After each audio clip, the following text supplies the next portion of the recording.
So in this Yahoo Finance tutorial video, I am going to be showing you guys how to view the ETF market on Yahoo Finance. So the first thing you have to do is open up Yahoo Finance and go into the bottom right and select markets or the globe icon.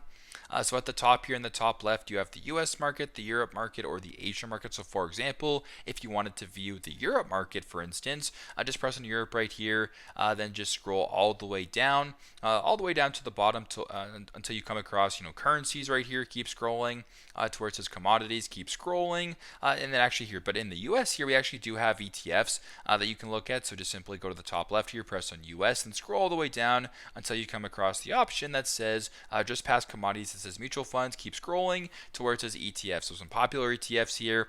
There's the SPY, so the S&P 500 ETF index fund. There's QQQ. There's VXX. There's VWO, there's GLD, whatever the case may be. Here's some of the popular ETFs on the market right here in the US market. So as you can tell, you can sort of view the performance. I'll just press on this SPY right here, and there you go. Pretty straightforward, but this is how to view the ETF market here on Yahoo Finance. Thanks again for watching, and hope this video helps.